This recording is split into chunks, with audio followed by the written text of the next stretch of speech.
The Animal Protection Coalition serving up lunch, hoping lawmakers will pass bills related to animals this session. One would make it so dogs could not be labeled vicious based on breed, rather other characteristics. Test them on food aggression, dog aggression, this type of thing. Lawmakers could also take up exotic pet ownership. David Boland wants to make sure he'll still be able to take reptiles to local schools. Teach responsibility and to teach good care of these animals, I think, is an important part of the educational process. Another bill aims to ban what you're about to see in this video provided by an ASPCA lobbyist. This is called horse tripping. You'll see just how grotesque this is. Anybody that loves animals, they will see this and it'll turn their stomach. Senator Mark Menendez says horse tripping should be banned. The practice involves cowboys trying to lasso a horse's leg at a full gallop. It's illegal in 3 counties, so we're trying to make it a statewide ban because it's exploding all over the place in the state. It's not the first time lawmakers have tried to ban horse tripping, but in the past the measure failed, with some saying the bill was overly broad. When you're trying to get one on the ground to treat it or doctor it, you've got to make it lose balance to get it down. It's better than choking it until it chokes down. A Senate committee is scheduled to hear testimony on the horse tripping ban bill on Tuesday afternoon. Reporting from our mobile newsroom in Carson City, Joe Harrington, KOLO 8 News Now. Let's let the voters decide tax policy. Holding a divorce petition, the Progressive Leadership Alliance of Nevada is calling for lawmakers to break with the mining industry. Mining industries will pay a 30% tax in Brazil, 25% tax in Peru. But for us, they think Nevada is only good enough to pay 1% in tax. Candy Hartz urged lawmakers to support Senate Joint Resolution 15.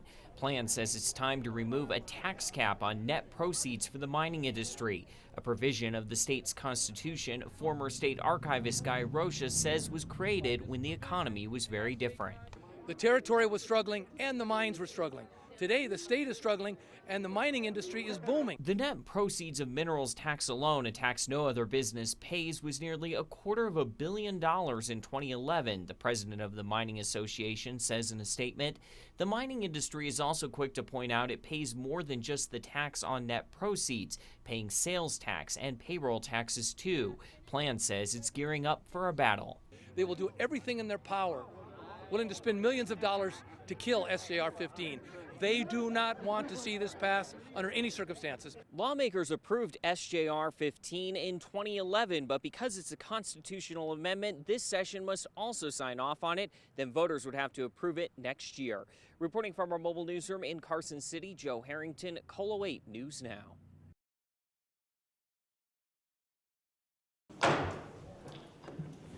Good morning, everyone. Welcome to the 77th session of the Nevada Legislature. The legislature begins with celebration and ceremony as lawmakers pay tribute to the state and country. Liberty and justice for all. But the honeymoon is short-lived. Even before the session began, 82 bills were pre-filed in the Assembly and another 88 in the Senate. I feel a whole lot better about this session than I have in the past session. We have different leadership. I think they're willing and able, or will be working with us. One of the biggest issues before the legislature is the state's budget. Under Governor Brian Sandoval's plan, businesses get a new tax break, but some Democrats say it could be at the cost of schools. Well, I'm concerned about it. I think that rather than the smaller type bite-sized solutions, we need to have a fuller conversation about taxes and about revenues. Lawmakers will also decide whether to increase sales and property taxes in Washoe County to pay for repairs and improvements to schools. It's something you're open to, those increases? Certainly open to it. We're going to be looking at it. I haven't seen the bill yet. We're going to have hearings on it and make the district prove its case in terms of the need. The clock is now ticking as lawmakers weigh these decisions between now and June 4th. And as the process begins, it's so far without the discussion of deep budget cuts that have been so prevalent in previous sessions. Tax revenue, sales tax revenues, gaming revenues are going up, not as quickly as we'd like to see them go up, but they are going up. Going gambling used to mean going to a casino, but now it also means going to a computer. It's perfectly okay for Nevada companies to allow Nevada residents to gamble on their websites, but right now people from other states can't participate. Nevada needs to be at the forefront. We're widely viewed, and I can attest to this, that we're viewed as the gold standard in gaming regulation. Regulations Gaming Control Board Chair A.G. Burnett says need to change. The legislature is where that could happen. The law says Nevada must wait for the federal government to decide how to handle online gaming. A bill would remove that requirement, allowing Nevada companies to accept wagers from people outside the state.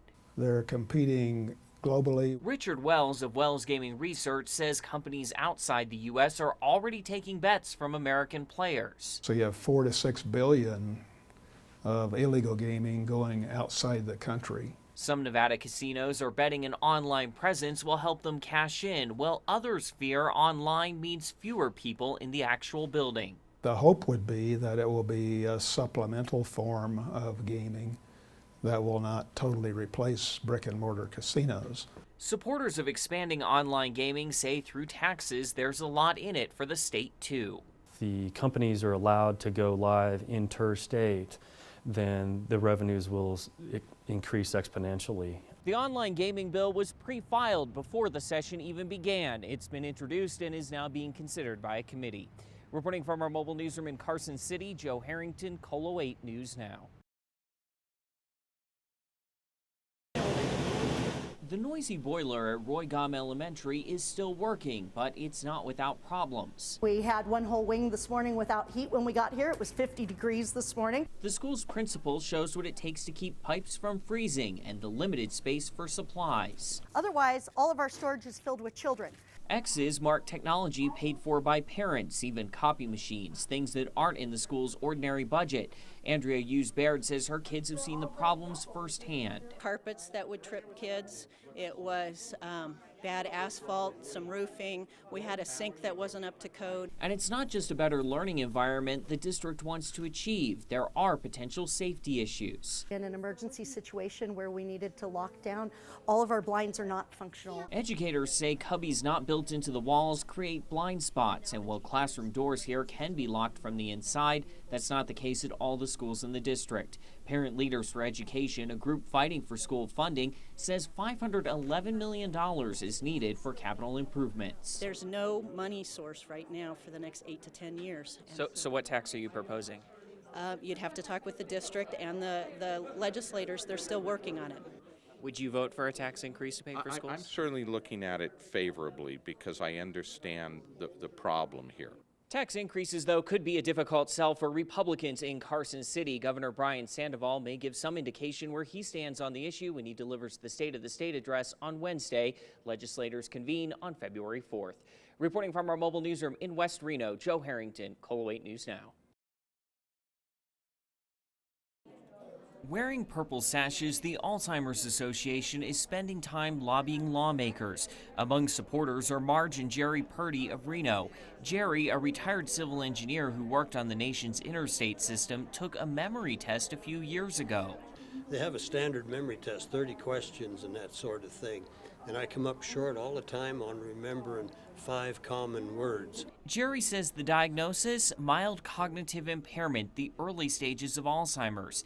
He wants lawmakers to create a task force on Alzheimer's and fund more assistance for those with the disease. One bill this group is supporting would eliminate the requirement that nurse practitioners can only work with the supervision of a doctor. And Jerry's wife, Marge, says that's something that could help her.